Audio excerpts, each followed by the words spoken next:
What's up, everybody? My name is Sid, and I've teamed up with the big homie Reg to bring y'all something new, something we like to call Beyond the Scoreboard. Y'all be sure to review, rate, and subscribe. Let's get to it. Making these hits, making these flips. Welcome back to Beyond the Scoreboard, where every 25-point lead is safe. As always, I'm Sid. What's going on, Reg?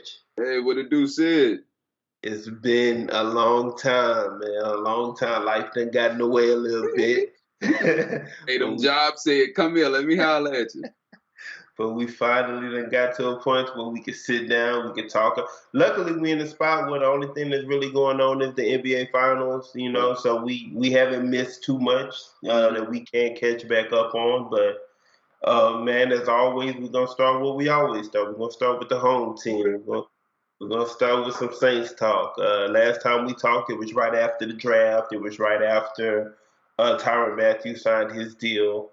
And now, we then got to some voluntary OTAs, headed towards some mandatory, mini camps and things of that nature.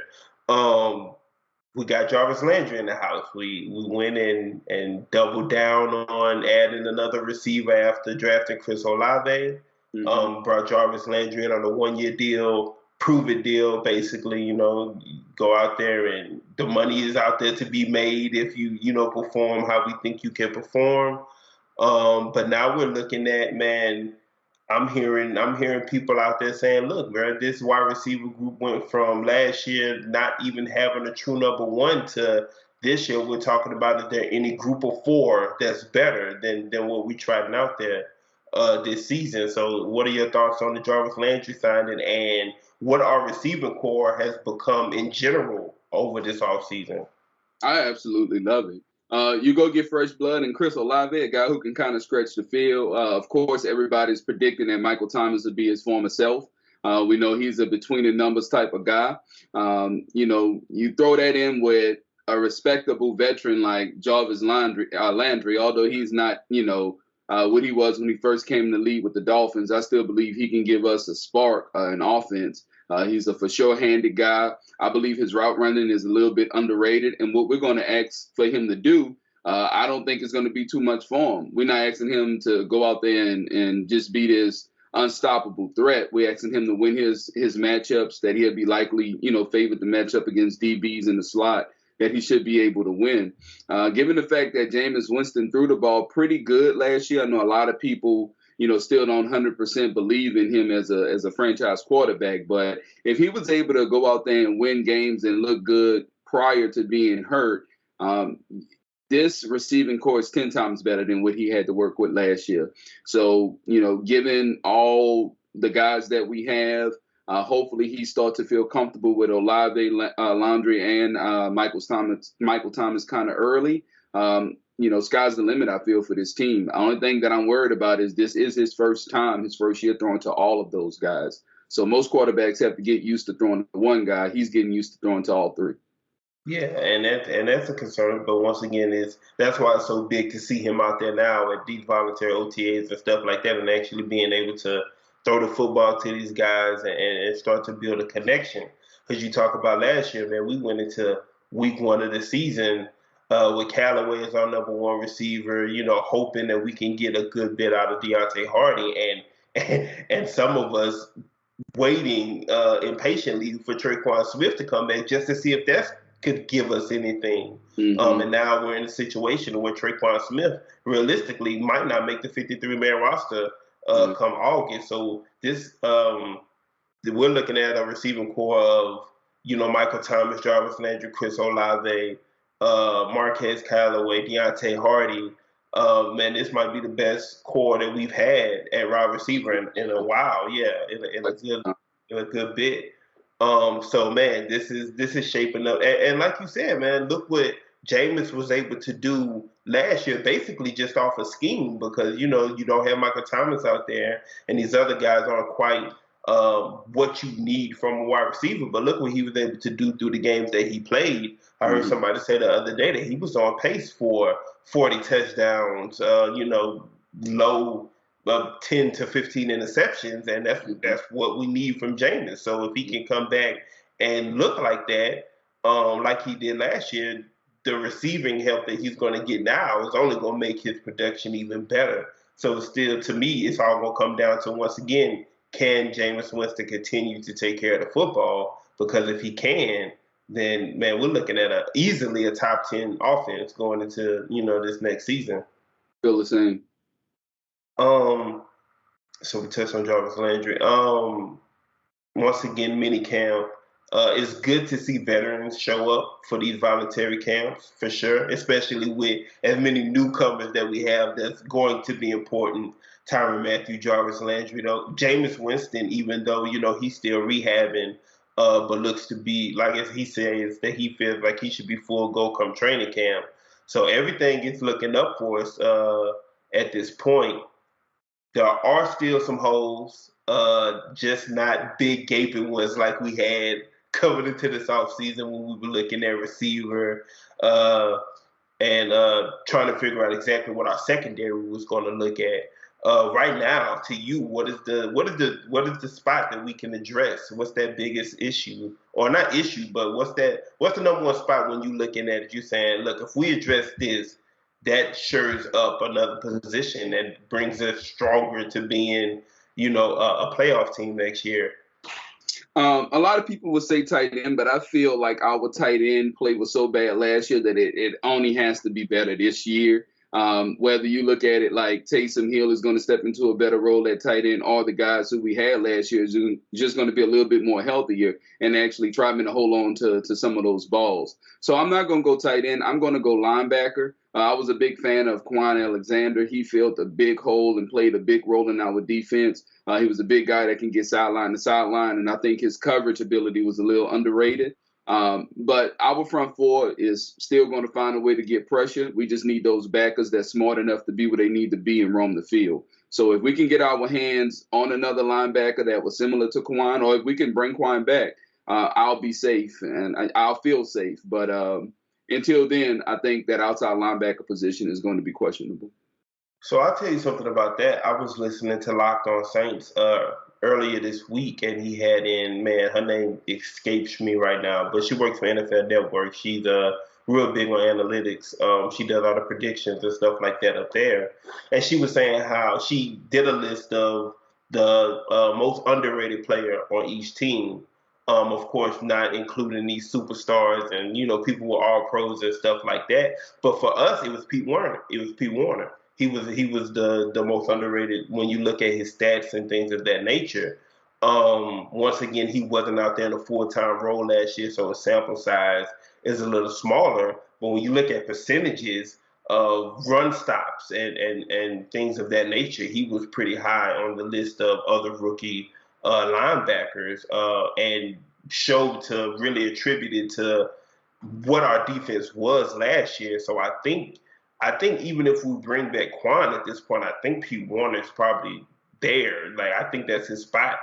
I do want Quan Alexander back. I will. Once again, you can't put a price on what the leadership aspects and just the knowledge of being around the game. Like, he can definitely help further develop a Pete Warner and other guys in that linebacker room. But I think Pete Warner is going to be the guy there going into next season. Well, if you remember, Pete Warner was our guy. We spent the second-round draft pick on him from Ohio State. He was brought in to be that guy. Well, I'm not saying he wasn't brought in to. I'm saying he wasn't that guy. This is your starter. You're playing 90% of the snaps last year. He wasn't that. Is what I was saying. Yeah. Yeah. Well, he was playing and starting in place of Quan while he, still was coming through rehab or whatnot. And once he got healthy, he kind of took back over that starting role. And Quan played great last year. I'm not just singling him out as to be a superstar, but I think a lot has to do with, like you said, he's a veteran, right? He's been in the league a bunch of years.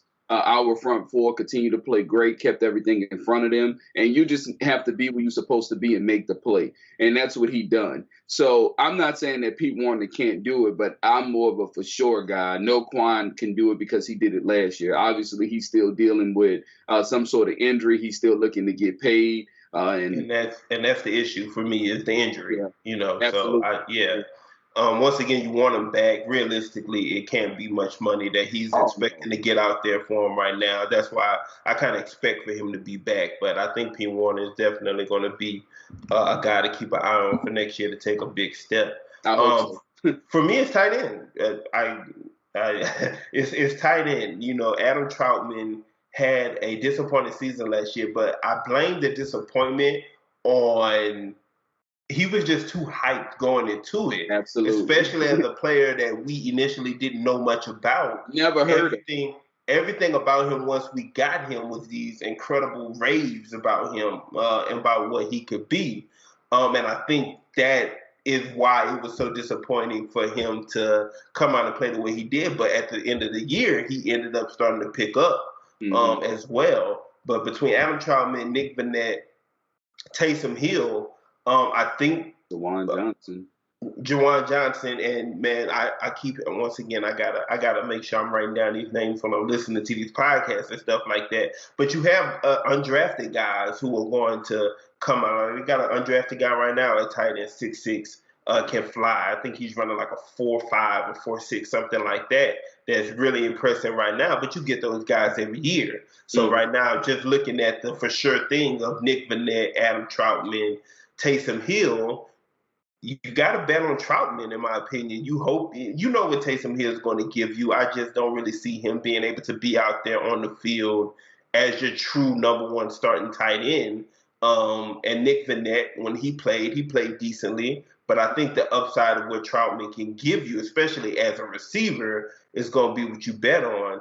But once again, you better your receiving core. You better the looks you're going to be able to get from your tight end, the positions you're going to be able to put him in, because ain't nobody going to be, really worried about whoever we got lining up on tight end, especially in the beginning. But I wouldn't mind getting another for sure thing in the house at tight end. You're not getting no bona fide starter out here at tight end at this point, but a veteran presence who can, if nothing else, really mold these other guys. I know Kyle Rudolph is still sitting out there. I'd love to bring in a Kyle Rudolph on a vet deal and get him around those guys, and if needed, get him out there on the field, because what he can give you is still better than what we had last year for sure. And I hate to bring this up, but we got to address the elephant in the room. Taysom Hill is still making $11 million or so this year come hell or hot water. So if we continue to load up at that tight end position, he's put right back in that situation where you're paying a guy that you still don't know what he can do at this position as a starter. So, well, listing him at tight end, once again, these Taysom Hill conversations have been complicated for a long time now. But listing him at tight end versus at quarterback, or, having him as if our quarterback goes down, it has to be Taysom Hill. Eliminating that from him and throwing whatever label on him, tight end, running back, fullback, I don't care what they labeled him as. Now you can get your worth out of him. It's not... At what position, though? And everywhere. You wanted to put him everywhere. That got eliminated when you decided he was going to be your number 2 quarterback for sure. That's gone. He's not playing quarterback for you no more. Kick returns, punt returns, kickoffs. Like, he can do all that shit again like he was when Drew Brees was there. So I don't think, you put the label of tight end on him, but now you really get that Swiss Army knife Taysom Hill back that we had in the beginning. And see, that's what I'm saying. We're so much of a better rounded team at certain positions that I feel like it's going to be impossible to put him in over one of those other receivers that we have. I don't want to see him over,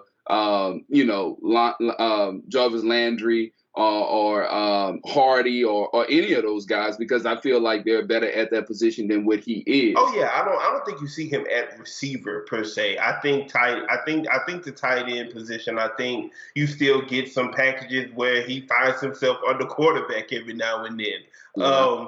But I don't wide receiver, if anything, to those top 3 guys, maybe he lines up as the number 4. I know you said you don't want to see him out there taking snaps from Deontay Hardy, but I wouldn't mind that. I just don't see him. Jarvis Landry, Michael Thomas, Chris Olave, he's not taking the snaps from them goals. from those guys. So realistically, I'm just saying this. I mean, you're not gonna have a bunch of sets over and over where you got 4 guys lining up at receiver, or you don't want to go. Even if you do go in a big set where you have 2 tight ends, then I was about to say you're going to see a lot of that though. The 2 tight end, 3 tight end sets. You're going to see a lot of that. But once again, realistically, how much is he going to get the ball in those situations? Because that's more of running sets or something that's going to get rid of the ball quick or whatnot. I think Trotman is by far the best blocking tight end on our team, and he has the most potential. Oh, I think Nick Vannett is the better blocker. You think he's better? Yeah. I saw plays last year when Trotman really won his matchups blocking. Yeah. Really won his matchups. And I was like, we didn't have that in a very long time in New Orleans. Yeah. But, I just can't see a situation at receiver for Taysom Hill. However, I do at tight end. But if it is at tight end, I don't think he's our number 1 immediately. So I don't think he's on number 1 ever. I mean, I'm not going to say that's ever. What I'm saying. So if you bring the hope is that Adam Troutman is that guy for me. Right. The hope is that Adam Troutman is that guy. But once again, Taysom Hill has proved that he can go out there and play tight end. But if he's playing tight end for us, that means Adam Troutman is once again being disappointing. That's what I'm saying. And if you bring in a veteran like Kyle Rudolph, who is better than Taysom Hill at that position, then now you got 2 guys that's better than Taysom. So how is he gonna touch the field? Even if he's our for sure number 2 tight end, I mean he's making $11 million being a number 2 tight end, and that's it basically. I mean, but it's not it once again because now you get the ability to play him full time again on special teams, which is something that got him this money in the first place. $11 million to play backup tight end and special teams—that's a lot, brother. It was a lot at quarterback. Like that hasn't changed. We knew what the money was when they switched to the money hasn't changed. We've been having the same conversation for years. He got the money now. So now it's being able to utilize him the best that we can at this point. And once again, tight end special teams is number 1. He's going to be a big part of special teams. And then you fit him in on offense wherever you can. Yeah. We'll see how it goes, man. And it's important for injuries. What if one of these tight ends what if one of our wide receivers do go down? Yep, that's what I was about to say. I think he's the ultimate backup, period. Across forward. 100%. I wouldn't care if they line him up at running back if Mark Ingram go down or Alvin Kamara is going to be suspended to start the season, and in certain situations they want to put the ball in his hand lining up behind the quarterback. I don't care, but as long as he stays far away as quarterback as he possibly can. That's the second position for me that you just brought up, running back. I think we have to go get another running back. The Alvin Kamara suspension. I think they did.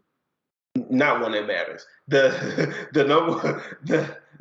Alvin Kamara suspension hopefully comes sooner than later. If once again these situations play out differently, we could go this whole season and he not get suspended and then incur the next season. Yeah. But if it's going to incur this season, hopefully it happens earlier rather than later. But once again, you're looking at a Mark Ingram who isn't what he was when we had him the first time around.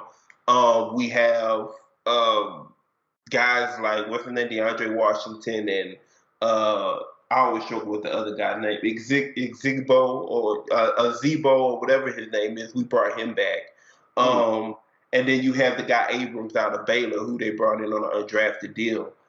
We got to get another running back. If we're going to be missing Alvin Kamara, Locked On Saints, he was talking about the post-June cuts and trades that you can see because now, it frees up. It lets teams work money a little differently to save them stuff. And one guy that he pointed out was Chris Carson. Chris Carson may be out of his way out of Seattle. Would you like a player like a guy like Chris Carson who can do a lot of the things that you would want to get out of a Mark Ingram, but can also, catch a little better out of the backfield and stuff like that. And if he ends up getting cut, most of his money is accounted for Seattle. So you bring him in on, a low cost. I really liked, what's the running back? Williams. Darrell Williams. Played for Kansas City. Went to LSU. Mm-hmm. But he signed elsewhere recently. But that was a guy that also could have been a potentially good fit. if Alvin Kamara gets hurt, not get hurt, but if he gets suspended for however long time that is, I don't like our running back room and the way that it looks without him for however long of a period of time that may be. And I'm really not worried about running backs because it's almost a given somebody's going to get cut. Like, that's just how it goes. And then before the season starts or whatever, then you start talking about the whole trade situation where teams have 3 running backs that, one is already unhappy. That happened last year, but the team just refused to trade them out, and I couldn't figure out why. You're talking about was it in Marlon Mack? Who? Yeah, Marlon Mack. Yeah. That was who? The Colts? Colts, yeah. Yeah, they just refused to trade him for whatever reason. He had nothing to do with their offense. Come hell or high water, they wasn't going to put him in. So I'm saying you're going to always have those type of situations, and maybe the Saints have to step up and pay a little bit more for his draft pick goals or whatnot to get a guy in-house. But that's almost a given that you're going to find a running back. So I'm not too worried about that position. Yes, and to me, for that position especially, it's a sooner rather than later type deal. I would rather honestly have to sit around and find a linebacker to land on once veterans start getting cut in the preseason rather than, waiting for that running back. I feel like that running back position is one that you want to jump on sooner just to get the guy in the building because there's not too many Mark Ingrams out there that already know your system that you're just going to be able to plug in and play like that. Oh, yeah, and you're not going to be able to get that. And when I say a plug-and-play guy, I mean somebody like Sony Michel or someone a little better of that caliber, kind of like how we got Latavius Murray. It's going to be something of that nature. To be honest, Chris Carson is kind of, if we end up with Chris Carson, I'll be super excited because I just feel like there's going to be other teams out there that better suit him and give him a better chance to actually earn a paycheck next year. But anybody who we get that's even halfway decent, because we're not looking for a starter. We're looking for somebody to get us over the hump while Alvin Kamara is hurt. So anybody that's a true number 2. Well, I wouldn't. You get the right guy. I wouldn't count Mark Ingram's touches. I could see that going to somebody else. Like I don't think. Yeah. So if not even a starter, but if you get Chris Carson, you got a guy that's now spelling Alvin Kamara for the whole season, not just while he's going. Well, Chris Carson kind of suffers with injuries almost every year as well. But I'm just saying I think it's going to be better suitors for him. If I'm Chris Carson, I'm not just looking for a team that I can play for this season.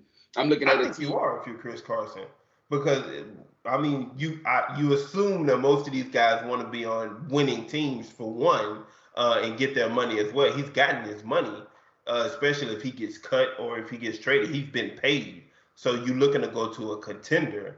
I don't know many contenders whose running back situation is we need a starter. Yeah. And see, when I think of these players, I think over winning, they want to get paid. So I can completely see a player not even. Yeah, but he's got paid. Well, in Chris Carson's situation, he's been paid. So you're talking about a guy who's being cut or traded now because they just wanted to spread out, how much they pay. You have to pay him over, their cap. And what I'm saying by getting paid, I mean going to the highest bidder, period. So if you're telling me we're entertaining Chris Carson's on a $3.5 million deal for this season, but you got somebody like the Lions that's like, bro, we'll give you $6 million. I mean, to me, I don't see it happening. Yeah, I don't. And once again, it always depends on the guy. But when you're talking about, that's usually a younger man's game right there. Like that's the situation I thought Leonard Fournette would have found himself in when he first got cut from Jacksonville. But, he ended up taking less to go to Tampa, and that worked out for him. But, I think Chris Carson specifically, I can see what you're talking about, especially for younger backs, these 26-year-olds who might find themselves hitting the market in August, because they got beat out by somebody else. Yeah, but I'll just throw this out, too. If a guy like Chris Carson does get cut, right? If I'm Buffalo, if I'm a team like Buffalo, and it's just the other suitors that I'm talking about, if I'm Buffalo, they're going to be on any running back that has anything left in the tank that has proven that they can give something to factors. But I think there are going to have other teams that's in winning situations that, jump up to look to get those guys, too. I don't just think it's going to be a walk in the park for us to just get a good veteran to play. I I don't think we're going to be the only team out there, but once again, it's situation. If you're telling Chris Carson that he's going to be spelling Alvin Kamara for the whole season, that might be better than, hey, we just want you to come back up so and so, you know. Yeah. Um. So wrapping up with New Orleans stuff, just uh two guys out there who could still uh improve us in general immediately. You know, one would be Odell Beckham. We've been talking about him ever since the LSU players started rolling back into New Orleans.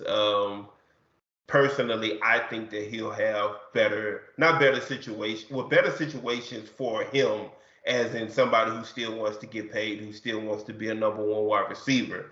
I think there'll be better situations out there for him. If for some reason they fall through or aren't that appealing to him, coming to New Orleans, being he could literally, you know, depending on what you expect for him to be after this injury, he could fall anywhere between 1 and 4 on a depth chart of wide receivers like we have. So, or he can find his way to a Green Bay or somewhere like that, and you know, take his chances of being the actual number one. The other one is Ndamukong Suh. Initially, it was Akeem Hicks that we were, you know, tied to and, you know, have that previous connection with. He went to Tampa Bay. That kind of pushes Ndamukong Suh out. We could definitely use another interior defensive lineman, for sure, especially somebody who can disrupt the pass, disrupt everything, honestly. So you can never have too many of those. Both of those would once again improve rooms where, hey man, you can't have too much improvement. Yeah. So those are the only two guys recently that I've heard linked to us in any way. I think for the most part, we got what we got going into the next season, and what we got, I like. I like it a lot. Yeah, always can be better, but you got to like what you have. One of the best teams we've had in quite some years. I would love to add Sue, somebody who definitely gonna stop the run. Definitely be great to get him to play opposite side of Anyamata. But once again, a guy like that, you're gonna see a lot of teams jump in to snatch him up and try to make a push. Yeah, it'd be great to still get him in the building a year or two later. Yeah, and once again, man, I mean, he's been out there. He ain't a first free agent, so people, if teams have been reaching out, they've been reaching out, and he hasn't made a move yet. So we'll definitely see how that Pans out. So last thing on the Saints is this over under that's ridiculous. I'm telling everybody right now, get on your phones, open up your DraftKings Sportsbook, go ahead and put down whatever you got on on hammering the over of the New Orleans Saints, which the over under last I checked was still sitting at eight wins.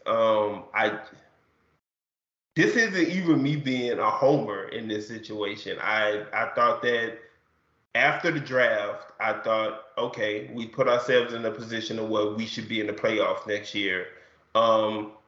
Beat out Tampa Bay, maybe not. So, you know, wild card. We're looking at a wild card.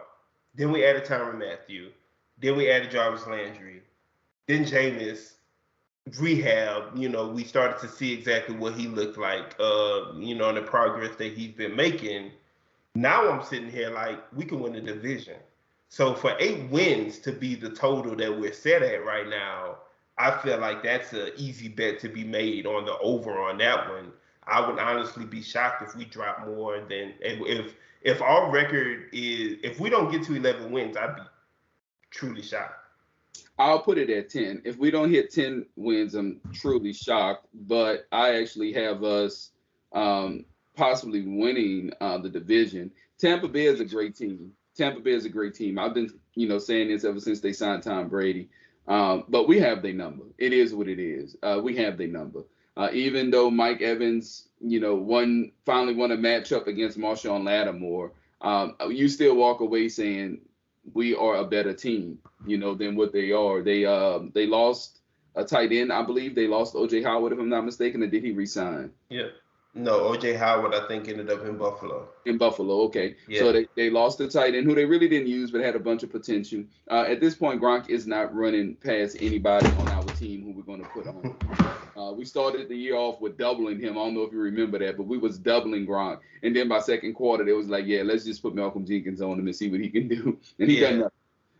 Run game, we've always been one of the best run stopping defense in football. So we take away Mike Evans. The only thing I was, kind of worried about is having Antonio Brown in the slot to face. We're not dealing with that. I know you bigger on Russell Gage than what I am. I'll let CJ guard him all day long like we always do. So I'm cool with that. I really want to say win the division, but it is Tom Brady. That Tampa defense is great. They almost came back and beat the Rams, and that was with injuries in their secondary last year in the playoffs. So if you tell me we don't win the division, cool. But I find it hard to believe we don't win 10 games next year.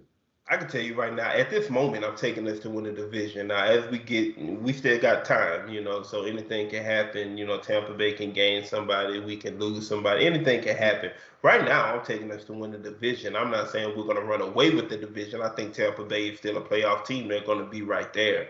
Yeah. But I'm definitely taking us to win the division. So, like you said, 10. Once again, I'd be shocked if we don't get to 11. So, yeah. Something real interesting about the take for us, right? We have a new left tackle, but I'm not worried because I was starting left tackle from last year. Armstead missed so many games that, whoever backed him up wound up playing more anyway. So we got a better left tackle this year. But both teams have new coaches, guys who they're familiar with. Of course, Byron being a OC and Dennis being a DC. So, familiar voices, but just in different roles. So I think that's going to be very interesting to see moving forward, too, from both sides. 100%. And once again, the schedules and how they pan out as well. We haven't talked about our schedule yet. We'll probably go have a whole show just going through our schedule, honestly, and coming up with a win total like that.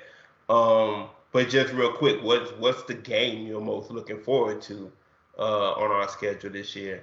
It's actually 2, but if you're going to tell me buckle down and play 1, it's the Cincinnati Bengals. A lot of LSU in the house. That's a home game for us. I think the building is going to be jumping. The whole lead up to that game is going to be fire. You're going to have a lot of support from both sides. And then we get to play against Eli Apple if he's still a Bengal.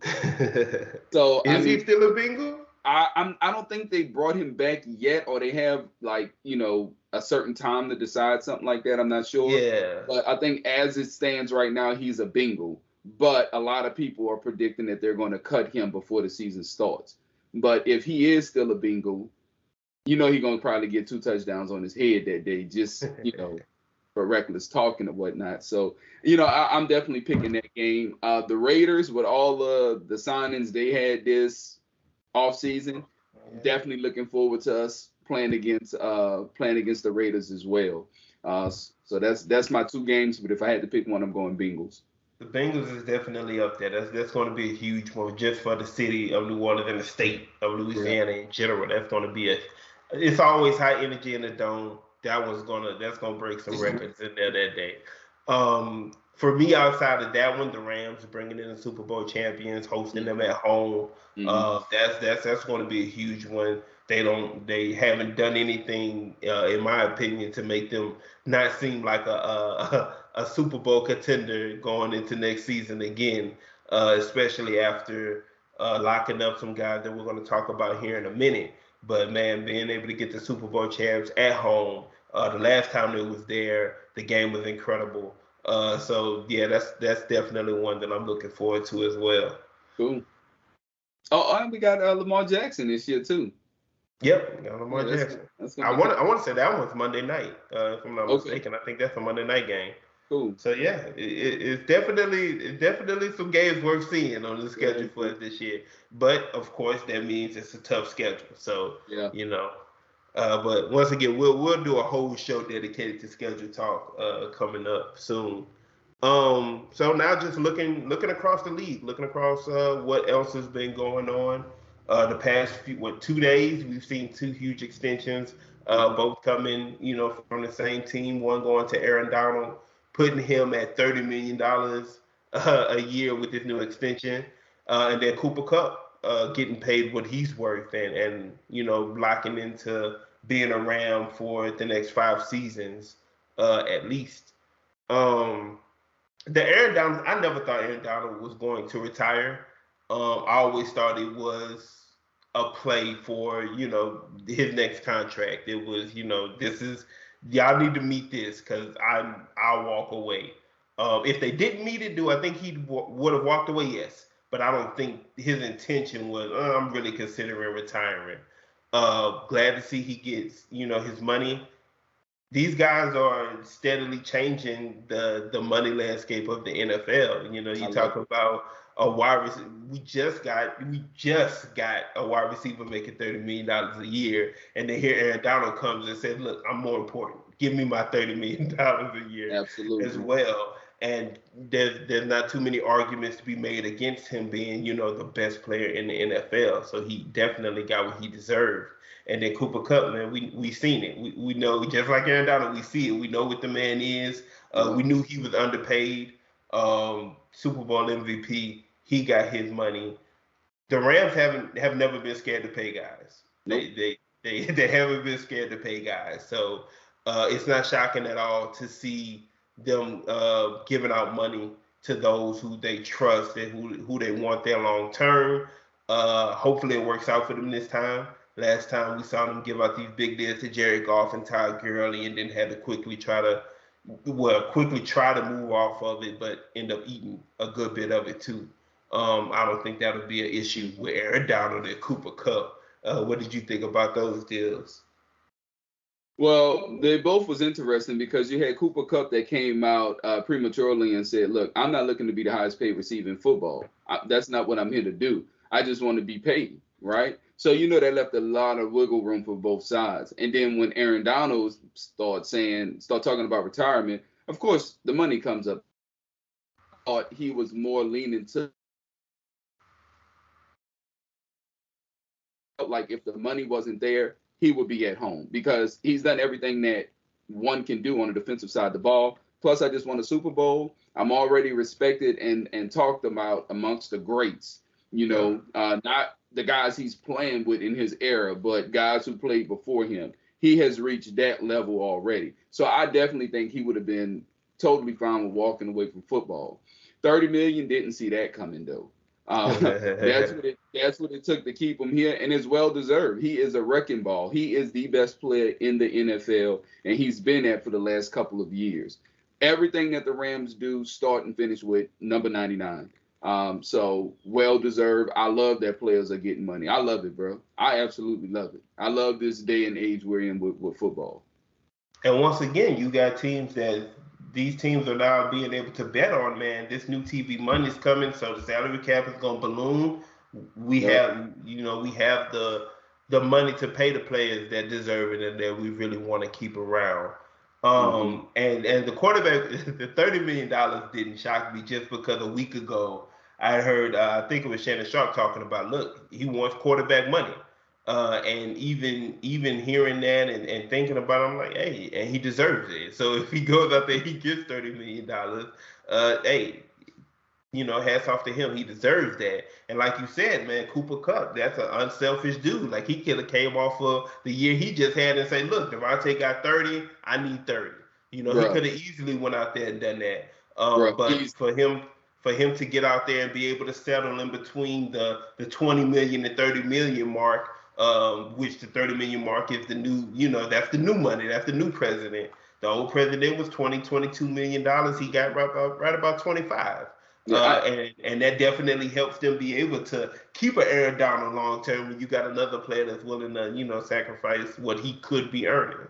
And I think Cooper Kupp saved the day for him because the Rams put a lot of pressure on themselves to find hidden gems and guys that, they draft in later rounds and build up to be starters, but have them connected to that real group core guys that keep this team moving. So if Cooper Kupp would have took that approach, like, bruh, I just saw what Tyreek Hill got in Miami. Yeah. I just saw what Adams got with the Raiders. Like, I'm trying to get that.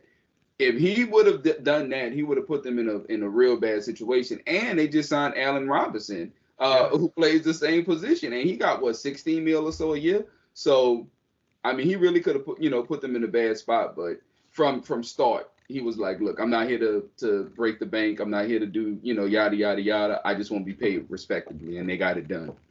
Yeah, 100%. I can't think of any other big, signings or extensions that went on since the last time we talked. The only thing that pops into my head is something we covered the last time, which was the Derek Carr extension. Mm-hmm. So I think that's it. I don't think we missed anything, trades or anything of that nature. Not that I can think of. So Baker Mayfield, let's talk about him for a second. He's still, I don't even know what to call what it is that Cleveland doing with him right now. Such a nasty situation, bro. That's a hard situation. I'm looking because we're about to tie this into Deshaun Watson as well, but the only explanation to me for any of this is Cleveland is serious when they say we're willing to keep his $19 million on our books. And the reason being because Deshaun Watson might not be there at all next year. And if that's the case, then that's the only understanding that I can have of you being willing to keep $19 million on your book for a quarterback after acquiring 3 others. But see, you can't do that. You can't. They can do it. No, they can do it. Listen, we brought back Kareem Hunt, cool, right? We lost Landry, we lost Odell Beckham, we lost Austin Hooper, I believe. So all three of those guys are gone. This dude is making $19-20 million. He can't even throw right now. They're telling him, no, stay at home, but I won't practice. No, you stay at home. We're paying you. I don't think he was going out there to practice. He wasn't trying to go practice. Yeah, I'm just saying, if this guy wanted to throw right now to guys, they're saying no. You make $15 million to stay at home. You use that money to find somebody to go throw to. So now the smoke clears and the dust settles, and now you say, "Oh yeah, Watson not ready. We need to come on back." How motivated do you think I'm gonna be to play for that ball club? See, and that's the funny part because Baker, this is last year on the contract.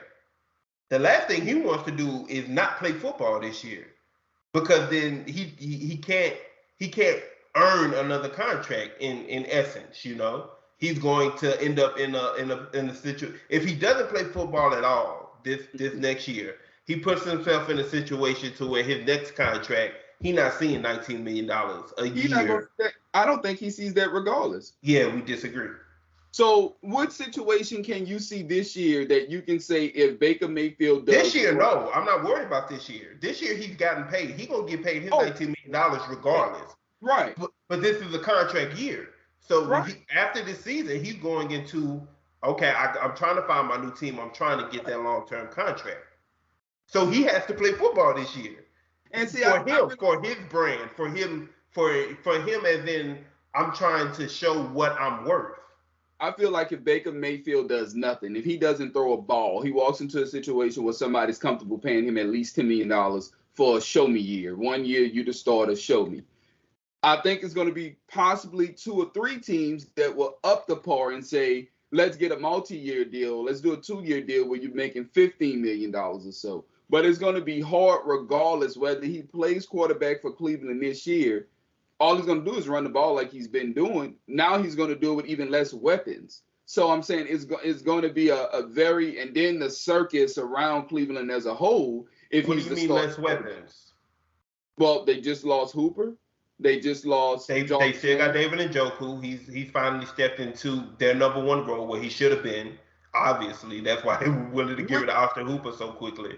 Go look at his numbers last year and then tell me what did he do? As a number 2 tight end. He shouldn't have been their number 2 tight end. Okay, but once again, Austin Hooper came off that amazing last year he had in Atlanta, and they paid him all that money, so gotta stroll him out there. Okay, so we got a tight end that's learning to be a number 1 tight end. Then you got Donovan Peoples-Jones, who's no. You got Amari Cooper. You have your number 1 wide receiver. You got Amari Cooper. You So have that's the starting point. Yeah. You have Amari Cooper, but you have Donovan Peoples-Jones, who is the most familiar target that he has in Baker Mayfield.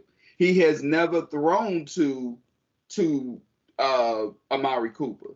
So he walks in right now saying the only guy I really know is Peoples-Jones. Well, People Jones and whoever else is on the depth chart at wide receiver. I can't think of the other guys' names. The Schwartz, Anthony Schwartz, and man, there's one other dude that's better than what's the other guy?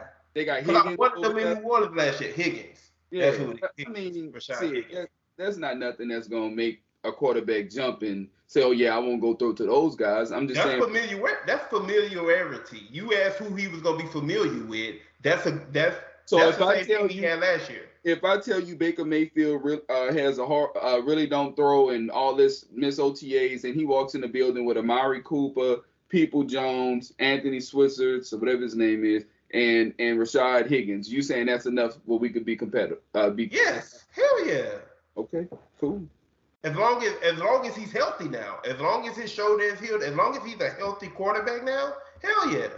Okay, cool. Well, I just disagree. I think there's no way in hell they can expect Baker Mayfield to go out here and gut it out, play through any type of not just injury, but any type of emotion that he may has. Once again, it's in his best interest.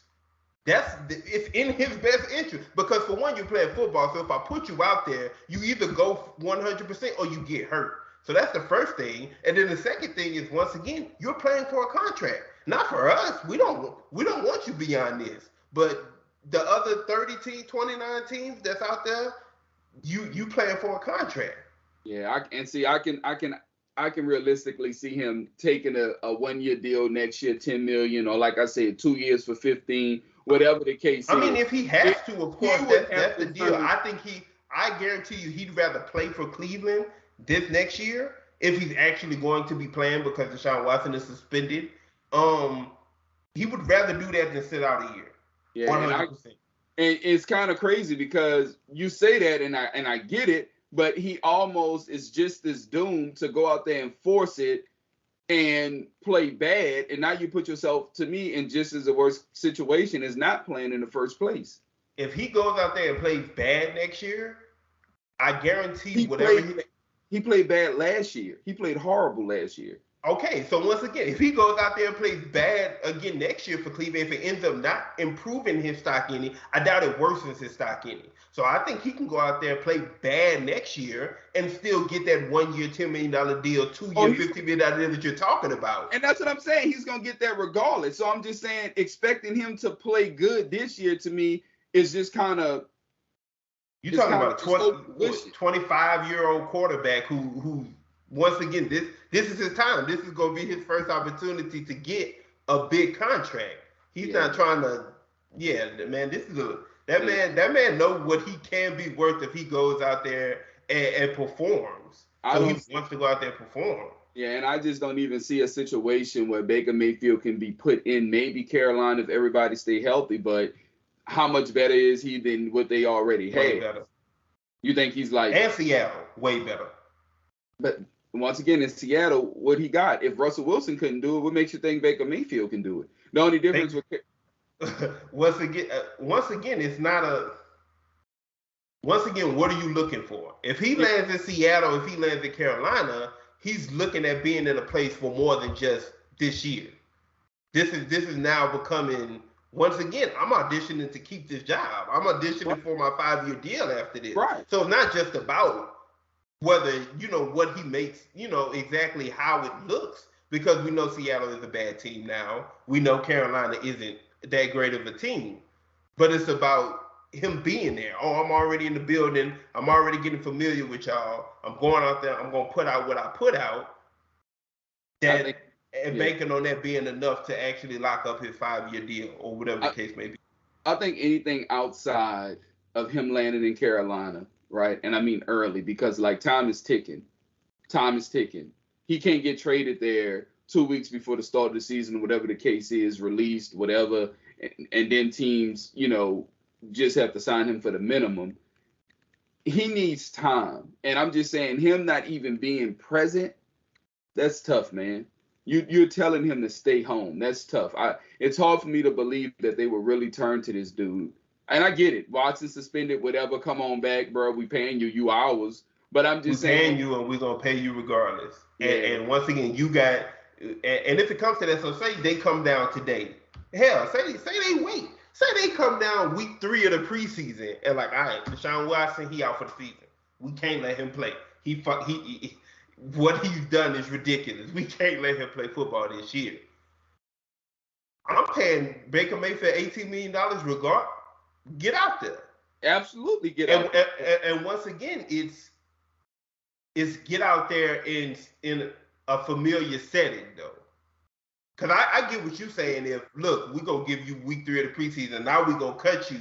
Now go find your place in Seattle. Now go find your place in Carolina. Or the case may be. That's different. That's tougher. But once again, if one of those teams take him on, they're taking him on to see if he can be their future. Right. For Cleveland, it's we're familiar with you. You're familiar with us. Go out there and produce. Yeah. So if you're Cleveland, that's the gamble you taking. Yeah. And at this point, I think that's the gamble that they're willing to take. Obviously, they would have already gotten rid of him. If I'm Baker Mayfield and they do that to me, I will go in and come right back out hurt. That's what I would do. I may say that I'm hurt ASAP, like very quickly, before I can even get in the game. If I'm on that roster to start the season, I'm on that 53-man roster, I'm hurt.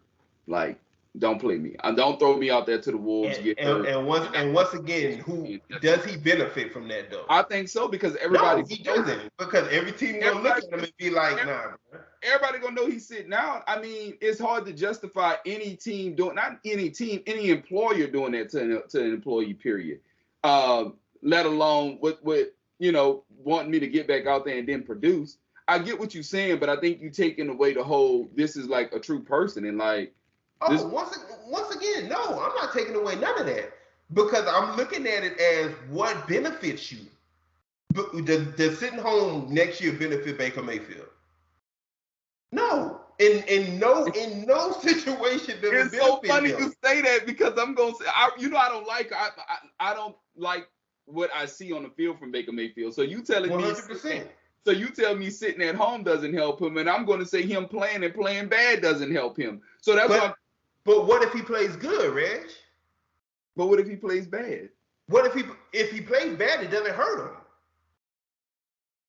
Because you've already feel like he's been putting out bad tape for 3 of the 4 years, or 2.5 of the 4 years he played. You already don't think he's good.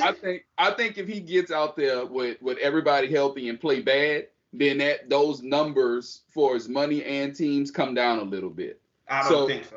I think just like you said, if he sits out a year, he'll still have a deal on the table that's $10 million and incentive based and stuff like that. I think it'll still be there, even if he goes out there and plays bad next year. Yeah, and it'll be out there maybe just for less teams. Who knows? But maybe so. I think it's just Cleveland is just Cleveland at this point, bro. Like, this is beyond Baker Mayfield. This is beyond Deshaun Watson. This is Cleveland. They put themselves in this situation. I can't say that they're going about this the wrong way, though. As a business, they're going to pay him regardless. They're paying him $18 million next year, regardless if he's a Cleveland Brown, a Carolina Panther, a Seattle Seahawk sitting at home. We're paying you $18 million. So for my business, it's best if my $18 million is under quarterback if needed. I mean, it's under center if needed. I can't even look at it and be like, man, Cleveland fucking this up, because they not. Because if they could have got something great for him, he'd be gone. If they could have got a 3rd round pick for him, he'd be out the door already. I think they could. I think they just didn't pick it early enough.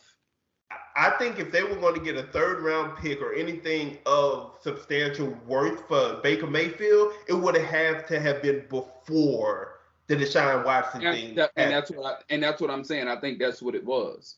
Yeah, I think everything happened before. Once quarterback started landing.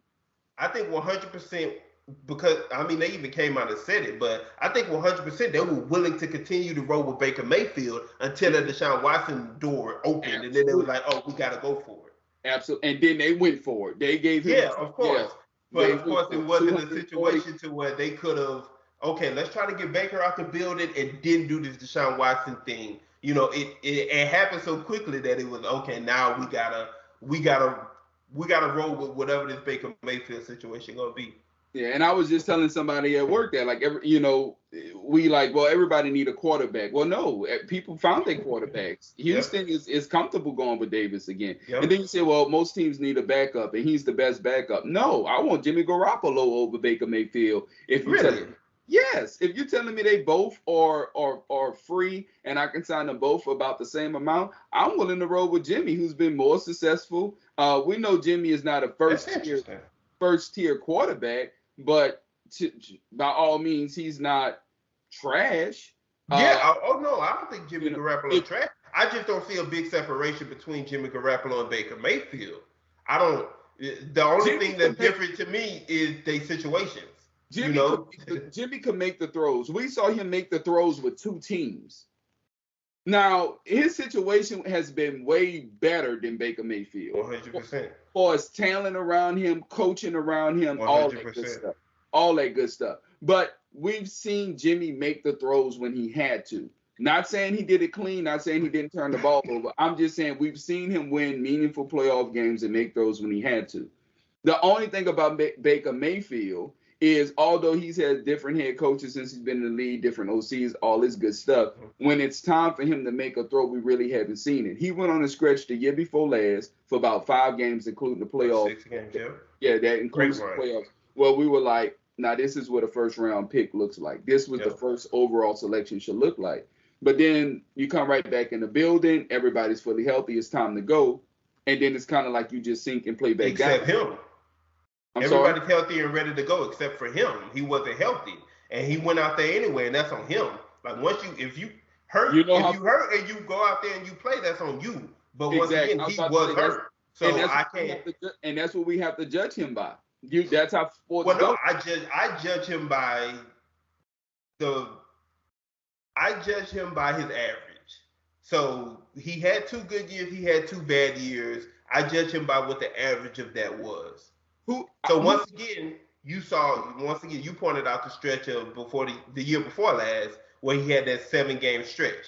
And if I'm looking at that and saying, okay, I got his 4-year average, hurt, healthy, coach, whatever the case is, I know what he is, but I also know what he could potentially be, even in a bad situation. Because even when he was doing that with Cleveland, he was out there throwing to Rashad Higgins, So even when he had his really good stretch with Cleveland, it wasn't with great talent outside of his backfield.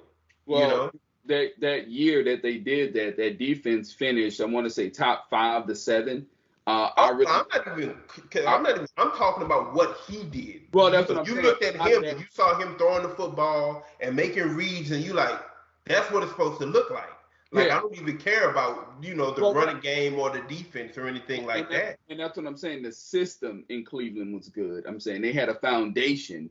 They still ran the ball better than the majority of the NFL with their 2 backs or whatnot. They still had a pretty powerful O-line, all that good stuff. You mix that in, Myles Garrett, to me, should have won MVP, Defensive Player of the Year that year. That was the year he got COVID. But you mix all that in with the fact Baker Mayfield is playing good, and Cleveland, can see the potential. But then when you say things like, all right, Baker, such and such is down, we need you to do a little bit more. Defense is getting off to a slow start this year, so we're going to need you to do a little bit more. I'm just saying I feel better asking Jimmy to do those things than Baker Mayfield. Yeah. Okay. I get it. I feel you. But I always look at it like this. If you put Baker in San Francisco these past 3 years, 4 years instead of Jimmy Garoppolo, what would San Francisco look like? I think the same or worse. Yeah, see, and I think it would 100% be a better team. 100%. Yeah. So let's move on from him. Deshaun Watson, what you wanted to speak on about that? I'm just ready for this shit to be over with him, bro. He out the clear, he's back in the clear. He's out, he's in. All of the victims, or however you want to call it, folks involved was taken care of, and sides have agreed, and then you look up the next day and there's 7 more people that done came out the woodwork. Yeah. Like, I'm just ready for it to be over. I hate. There's so much to hate about this story in general, but the legal system, of course, as we know, has their flaws, has their spots to where um, there's a gray area. And it seems like he's living in that gray area right now, Right. being that it's civil suits, it's not criminal lawsuits. He's been to grand juries. They say, look, we're not going to convict, things of that nature. So in the end, it seems like the NFL has to be the deciding factor of basically whether he was guilty or not, which you don't want the NFL being that either. Right. But then also, like you said, you can't ignore that every other day it seems like there's more people coming out. With the latest developments of what his lawyer is going out here and saying who should be sitting at home and shutting up, he's making everything worse. But what he's coming out saying, and then the new people coming up with lawsuits and stuff like that, it's hard for me to believe that Deshaun Watson gonna play football next year. I thought initially it was gonna be, look, he gonna get 8 games. That's probably gonna blow. It's gonna probably blow over in the sense of his suspension after that. But man, every other day is something new, and it's hard for me to see the NFL being able to put him out there on the field next year. And to me, it's still 50-50 because more and more people are getting involved. Now the Texans' former teams, they are involved in it. They're going to try to paint. Which is the reason I feel like now looking back at it, I can say that's why they wanted to get rid of him. That's why they were, look, he on the trade block, because they wanted to separate themselves from being drugged into this, and they failed at that. So. Absolutely. And I'm saying now they got to paint a clean and squeaky image for him to protect themselves. Yeah. Because you're just as guilty if you were setting up these private massages or whatnot, paying for it out of the team and setting it up with your employers. You're just as guilty by association. So they're going to paint the clean image, which ultimately will help him in this situation. I kind of take law enforcement pretty seriously. A lot of people think it's black and white, but it's actually a lot of gray area in law enforcement. So, and that starts from the lowest level as patrol cops or whatnot. So it's very interesting to see this thing, unfold, but I'm still giving him a 50-50 chance to play this year. He has not. I think it's very important to still understand that this guy's innocent, because I kind of get the sense when we talk about him, not just me and you, but in generally when he's spoken about, they're framing it as if he's guilty. Yes, he's innocent until proven guilty. Yes, doesn't mean he's truly innocent. We don't know, and that's the problem. Yeah, absolutely. So you kind of feel on his side, this young guy who gets a taste of success. A great quarterback, great football player, but then there's victims on the other side, of folks that's claiming they're victims that you also want to extend your love to. So I'm just ready for justice to be served, and this thing could be brought to court, whatnot, and get sorted out, and everybody can move on. And there's 2 things that have brought me to the side of he gonna be gone for next year. The first one is the Trevor Bauer thing that happened in baseball, where it's a different situation, but it's along the same lines, where they actually had physical proof of what he was doing. They said, look, you're gone for 2 years. We're banning you for 2 years.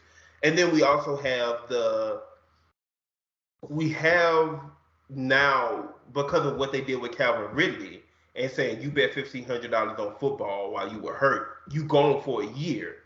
You can't set that precedent about gambling and then turn around and 8 games for sexual misconduct or whatever you want to deem it at that point, especially when you brought down suspensions over things of this nature without a conviction before. They did it with Ezekiel Elliott a few years ago and gave him what was it, 4 to 6 games. I think they gave him 6, and then he appealed and then got less. But you gave him 6 games without any conviction, without any true proof of what it was that he was accused of. So I think them coming out and saying we're going to give you half of a season would probably it would be a backlash that they just want to avoid. But two things with that Ezekiel Elliott situation. Once again, no evidence was found prior to the NFL suspending him. And I kind of feel like the NFL is starting to get a reputation for prematurely suspending folks, right? Just because you were simply involved in the situation. And they even made a statement where we have to realize when these guys are falsely accused of something, them themselves become the victim. We're so quick to try to help the victim because that's what we were taught, but we also have to keep in sense that if this person doesn't have anything pending against them, that any evidence showing that they made a mistake or whatever the case is, them themselves may be a victim as well. So that's why it kind of gives me a little bit more hope with Deshaun Watson. I think that's why this thing is playing out just a little bit longer than we kind of normally see it. I think it's going to take some evidence this time to really be able to hammer down an 8-game suspension for rumors in circulation. I think he gets 8 regardless. He gets 8 games regardless of what they can and can't prove. Yeah, I think he gets 8 games off of 40 women or 40 plus women are accusing you of this. I think he gets 8 games off of that in general. And if I'm him, I'll appeal that very quickly because you can appeal it. And I don't. Once again, is how much ridicule would the NFL take behind this situation with their female base? No, I get it, but we also have to flip that thing and reverse that thing too, because we know in the time of age that we're in, everybody's out for $1. So it may have been 5, and then everybody else just start coming up out the blue like, "Yo, I'm trying to get some of that money too." That's true. I think the NFL is also going to take. You were told to sit at home last year and still got paid. I think they're going to take that into the consideration too. It wasn't his decision. It was Houston's decision. Cool, but you got paid last year for not playing football. That was my club's decision, not my decision. Correct. But once again, we can't hold the NFL judgment higher than what we're going to put law enforcement and courts. Oh, but that's what the NFL is. Once again, if there is nothing brought against him in the form of a court, that's what the NFL does. The NFL says we don't need proof. Yeah. Roger Goodell said, "I'm here. I'm going to decide." Absolutely, that's what he do. Yeah. But I just think for this situation, 8 games is a little extreme to say no proof. If you got proof, I'm cool with whatever suspension you hand down. Yeah. But if you gonna say no proof whatsoever after all this, after 40 people, if I'm Deshaun Watson, I'm painting the image that I'm the victim because really he is. If that's the case. Yeah, I think. And it's crazy because I definitely get what you're saying, but once again, it's gonna come down to how much you weigh 40 plus women. Yeah. That's proof or not. Because once again, it 1, 2, 3, we got up to 10, and I was like, "Come on, Deshaun Watson, something." I don't know what it was. I'm not saying you raped anybody. I'm not saying something here happened, and now you done ballooned it up to 40 plus people. Yeah, you got to take the good with the bad, but it go both ways. Out of 40. If 20 is held that they got some type of proof, whatever punishment. But if Deshaun Watson and you got 40 people saying that I did A, B, and C, and we go to court and none of them got any type of proof or whatever, then it's kind of like, it kind of go both ways, man. Yeah. And once again, we still gonna be sitting around waiting for this to play out because we can talk about this crazy case all day. And Cleveland's still gonna be paying him regardless. That's the crazy 100%. All right, so let's move on to the NBA real quick. We done made it to the finals. We haven't talked in a while. I know the last time we talked, I had already switched my pick because of the Chris Middleton injury. So I actually had Boston versus Golden State in the NBA finals. Didn't expect Phoenix to fall off the way that they did. The Miami Heat series was a great one, but now we're here. Game 3 was last night. Boston's up 2-1. Another game in Boston, then you head back to San Francisco. What has been the differences in these 3 games that we've seen so far to you? Klay Thompson. Klay is not the same Klay that I remember when he was healthy. And it's more than just Klay for Golden State, but to me, he is the biggest thing that I can see change for them. Yeah. Draymond has to be able to shoot the ball. Golden State gets nothing from their 4 and 5s, like whatsoever. They get nothing. Like Draymond could push a break. He could make a great pass. He could defend all this and that. But Boston is not going away from Draymond Green when he's caught guarding Marcus Smart or Brown or Tatum. It's not like those guys are swinging the ball around saying, let's find somebody else to go at. They treat him like he's just a regular Joe when he's guarding him. But from jump, right? From jump ball, to me, it's 4 against 3 because Golden State got 2 guys on the floor that can't produce offense, and Boston only has 1. And if you look at what Boston has done the second and third game, that Williams started, but they're pulling him after 2 to 4 minutes and getting another shooter on the floor that makes it even harder for Golden State to guard all those guys. So at any point in time, no matter who catches the ball for Boston, it's bombs away versus Golden State got 2 guys that's out there solely for defensive purposes. So I think that's kind of what's going on.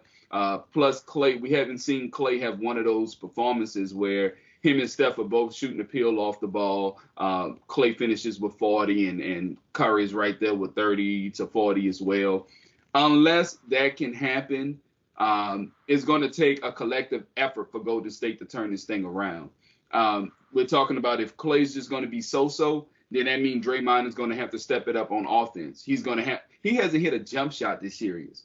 Like, there's something to think about. Like, a starter who's playing a lot of minutes, teams are leaving you open on purpose. That's not new, though. Like, that's not a new development. It is not new, but once again, in the past, we had Iguodala who was stroking the 3 and were playing great defense. We had all these guys subbing in, Sean Livingston being 6'7", being guarded by somebody point guard. We could dump it down there. They could neutralize on offense to balance it out. But now it's like a sore thumb because they get nothing in the post. They got no post play. Everything is Steph and Clay running off of screens. Gary Payton Jr. is not a great shooter when he subbed in, but he is better than Draymond. But yet that's still somebody who's Boston saying, okay, we're comfortable with letting him shoot and letting him try to beat us. So I'm just saying collectively as a whole, you can almost let Steph do what Steph do, knowing that if we can weather the third quarter somewhat, we still can beat Golden State. If I'm Boston, I'm going to continue to take the approach that I'm taking, keeping 4 to 5 scores on the floor, spacing Golden State out, getting Stephen Curry matched up on unfavorable matchups, and go to work. So 2 things. So for me, number one, the reason Golden State is down 2-1 right now is not just the inconsistency of Clay, but the inconsistency of Jordan Poole. So me and Sean we've been talking the playoffs about Golden State and what's different about them and how we agree that this isn't the same Clay. We know it. It's hard to be that coming off an ACL and Achilles, tear. So like he's not back to that. Jordan Poole has made up for a lot of it. Mm-hmm. If you combine what Clay and Jordan Poole had been giving them, that created Clay. You still got Clay. Jordan Poole has been struggling this series as well. So to me, that's the biggest thing because. Man, Boston had that what seemed to be great first half last night, and I look up at halftime, but it's only a 12-point game. You're like, Golden State has played horribly. Like, what's going on here? Yeah. They're always there. But if Jordan Poole and Klay Thompson can put together what we used to get from Klay, they winning these games. The X factor to me has been Marcus Smart. Marcus Smart is a dumb guy at a lot of times. He's dumb. Offensively, he's stupid. He's reckless like Russell Westbrook. He'll put his head down, he'll drive to the rim, he'll get in the air and then decide to make a decision. And that hurts them. But as long as he's doing what he was able to do last night, which is, look, when these guys help off of you, to double team a Jaylen Brown, to double team a Jason Tatum, if we can trust you to knock down a good percent of these open shots that you're going to get, all is forgiven. And that's what he's been able to do. And as long as he's able to do that, and Golden State, and we're not getting the production of a Clay that they need, Boston going to run away with this.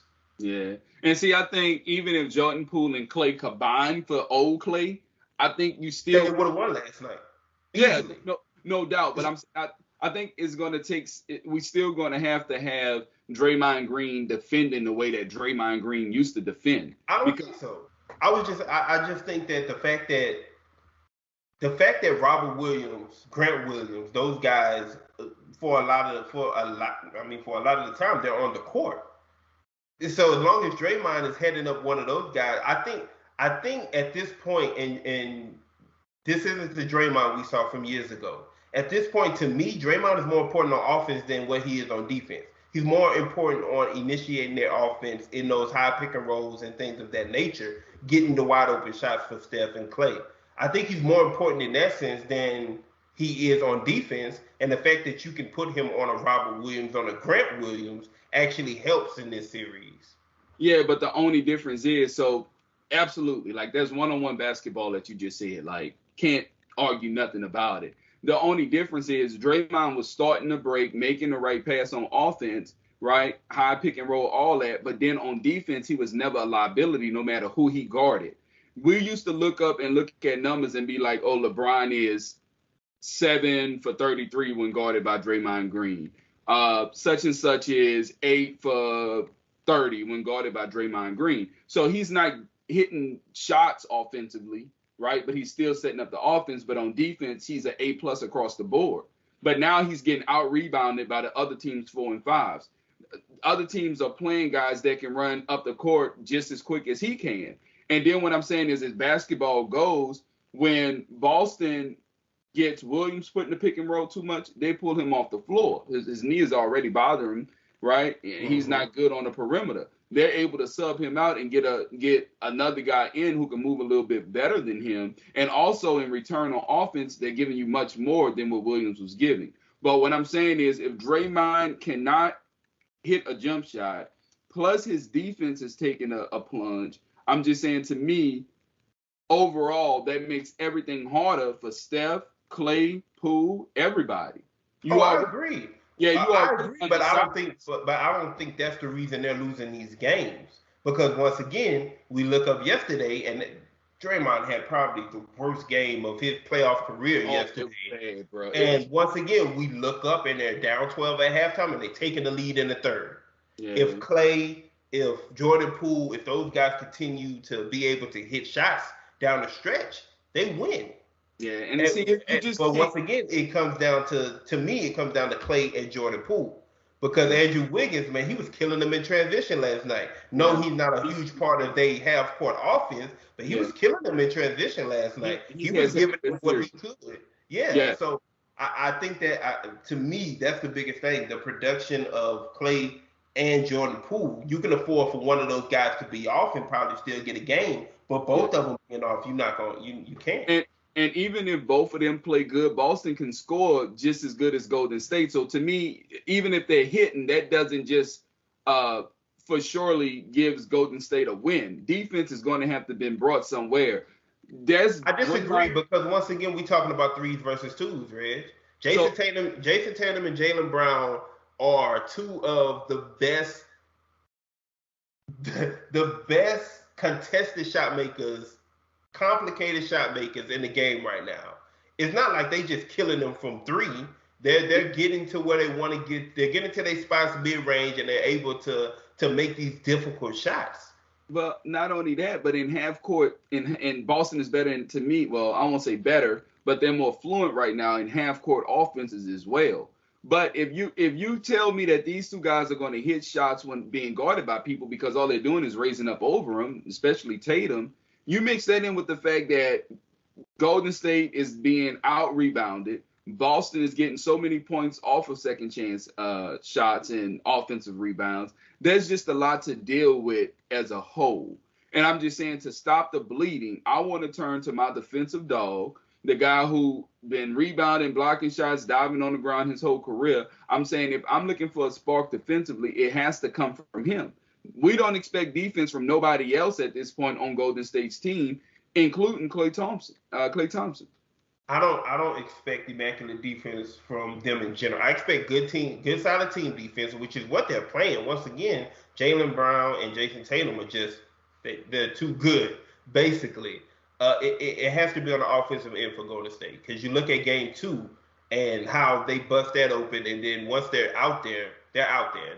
Ain't no catching Golden State, you know. So it has to be those performances of Jordan Poole, Klay Thompson, Steph Curry, 2 of the 3 coming out hot, and getting ahead. Yeah, I feel you. It can go either way. I'm just, I'm old school. I'm not comfortable with getting out rebounded and giving up I get it. Yeah, 100%. all these second chance points or whatnot. Yeah. I'm just not cool with that. Yeah. I'm not walking in saying Draymond got the average 10 to 15, but I'm saying at some point, if you shoot 5 3-pointers in the game, I need you to hit one. If you're not going to shooting 5. If you're not going to hit one, I'm saying you got to be a dog on the boards. We've seen him. My problem is I feel like we've seen situations where he just get outworked, out hustled. And that's what I'm not comfortable. You know what I'm saying? That's what I'm not used to seeing. Hey, bro, once again, we talking about a Draymond. We saw 5 years. These dudes getting old, man. And you got people like Robin Williams. You got a guy like Robin Williams who out here 24 years old and hungry. He like, man, I'm getting this. So Grant Williams is unbelievable. Yes. So hey, it's gonna be hard for Draymond to outwork them. I think they better chances. Let's start getting these shots to fall. I feel you. It's gonna be a chess match going back and forth. But I love that Boston starts Williams to keep that rhythm going for him or whatnot. And after 3 to 4 minutes, pull him. Come hell or high water, we pulling them. I love that. I love that. Al Horford has been amazing throughout these playoffs in general, but these past 2 series, Al Horford has been a very key part to where Boston is right now, being up 2-1 in these finals. And if you look at it, because you don't have a playmaker at the 4 or the 5 for Golden State, they have the luxury of playing 2 bigs on the floor at the same time with no fear of nothing. Yeah. And, it just goes back to if Draymond was able to shoot, which we know he can't, they don't feel comfortable doing that. It's just a scheme thing. You're going to see these kind of things throughout the playoffs. But I'm going to put my money on the team that's more comfortable playing with their core guys. No matter when Boston takes Williams out of the game and come in with the other Williams, you got 5 guys on the floor that can put the ball on the floor and get off a shot. You got 5 guys on the floor. If they catch the ball wide open, they shooting with no hesitation. You got 5 guys that can defend. We saw Al Horford. Everybody was like, "Oh, Poole hit this amazing layup." What I saw was a big play defense for 8 minutes on the guard. You know what I'm saying? Like, that's tough, bro. So, Boston just have the favorable matchups right now. Golden State is definitely leaning on their leadership, the past experience, and the awesomeness of Stephen Curry at this point. Yeah. And I took Golden State in 7 to begin this series. I'm going to stick with that. I really like I say, even when I picked it, I'm picking in the 7 games. So if Boston wins, I'm not shocked. This is a really good team, and it looked like they finally in their moment after these past 5 years. But Golden State, man, I'm still leaning on them being here before, them grinding it out like this before to still come through. And I took Golden State to win it all regardless. Like, I had Brooklyn representing the East, but I had Golden State winning no matter what. And I would like to see Steph win another ring. I really would. But the basketball guy in me is telling me Boston is going to win. Yeah. Stephen Curry, he defines basketball for what we all know. He has already done that. So for him if he's able to pull this off, it'll just continue to add to his legacy. And that's definitely a talk I want to have with you another day too, Steph's legacy, because there's been a lot of talk about that and whether he needs validation by this and that and things of that nature. And it's a stupid conversation, but it's an interesting one to me as well. So we definitely gonna touch on that another day. But so game 4, who you got? Boston. You got Boston. I got Boston. If I want this to go 7, if I'm anticipating this going 7, Golden State got to get this game. So I'm gonna roll with Golden State. I'm gonna go with Boston. The only thing I can see that would keep Boston from winning is Jason Tatum's health at this point, because nobody else outside of those 2 have to go out there and play a marvelous game for them to win. So long as those 2 guys are average, it's gonna be a close game, and Boston should be in it to win. And that's my thing with Boston, too, though. Boston has won more road games during these playoffs than home games. They have moments where they let down at home. And the proof of these past 3 series has shown me they're very capable of that. So I wouldn't pass them coming out flat tomorrow night and Golden State being able to still want to get back home too. Yeah, up 2-1. You can start the smell of blood. You can start to smell it in the water. You kind of got a feel for guys, how they're going to guard you and play you. And at this point, Tatum and Brown has to know it's nobody on their roster that can stop me from getting off a shot. Andrew Wiggins 100%. phenomenal. His defense has been great. Like, hands down, his defense has been great. The effort, the hustle. Plus, he's given his 15 to 18 on the offensive end. He has been phenomenal. Like, I just want to address Andrew Wiggins at this moment. But at this point, if I'm Tatum, if I'm Brown, I'm just saying, look, worst case scenario, if he's guarding you, swing the ball to me. You know what I'm saying? Yeah. Let's not make it hard. We're not running from him, but at the same time, we don't need to make it harder than what it truly is. So, long as Al Horford is not out here scoring 6 points and this and that, to me, Boston should win. And as long as Marcus Smart plays smart on offense, like he has moments where you like, hey, brilliant. Yeah, like you did exactly what needed to be done there. Yeah. And then you have other moments where you're like, what you doing? Why are you doing that? I really don't have him making too many bonehead mistakes, but I do get what you're saying. Last night I was on Twitter going off. I was like, what is this guy doing? And then he'd come back and he'd be, he'd get step in the post, he'd back him down, he'd get the bucket over him. That's what you should be doing every time. What's all this extra stuff? Yeah. So definitely gonna be interesting to see how that play out. Man, it was great getting the show in, which has been too long. Hopefully we can be right back here next week and get another one in. But man, another great show, man. We appreciate everybody for checking in and listening to us. We know this is a long one. We know we touched on a lot of stuff. But yeah, man. We're back. Appreciate it, Sid. I'm in the league, you boys not in my league. If you listen close, I'm coaching. Take heed, cause the boy hella dope without pushing a Blanco. Still stabbing bitches like 94 in the Bronco. If it's about the money, I'm leaving them hoes pronto. If I don't do nothing, I'm about line so. Every time I do it the coldest.